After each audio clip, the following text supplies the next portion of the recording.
Maka di kitab ini juga disebutkan wal kadhib, dan berdusta itu minal umuril muharramah, termasuk perkara yang diharamkan.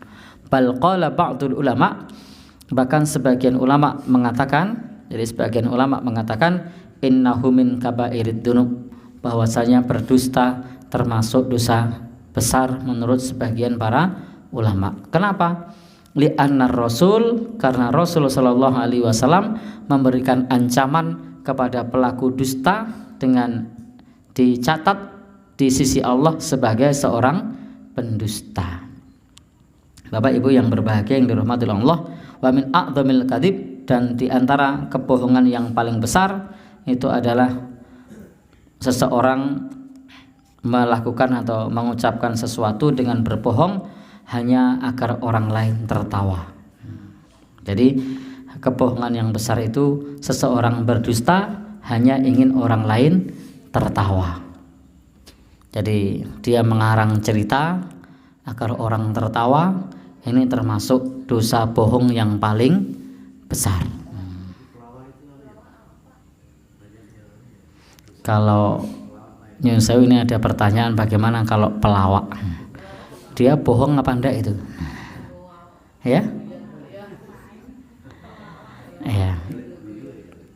Maka Bapak Ibu, kalau berbohong ya masuk dalam hadis ini. Kalau enggak bohong, ya insya Allah tidak masuk dalam hadis ini, karena dalam hadis ini adalah termasuk kedustaan yang paling besar jika seseorang berdusta hanya ingin membuat orang lain tertawa. Kira-kira membuat orang lain tertawanya dengan berdusta apa tidak? Kalau membuat orang lain dengan berdusta, membuat orang lain tertawa dengan cara berdusta, maka termasuk kebohongan yang besar. Nah, Bapak dan saudara yang berbahagia yang dirahmati Allah Subhanahu wa taala, maka kata Nabi, wailun, celaka. Untuk siapa?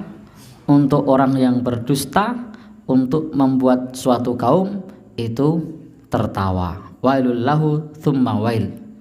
Celaka baginya kemudian celaka, kata Nabi Shallallahu alaihi wasallam. Karena sesuatu tersebut dilakukan sengaja berdusta. Kenapa berdusta? Karena agar orang lain tertawa.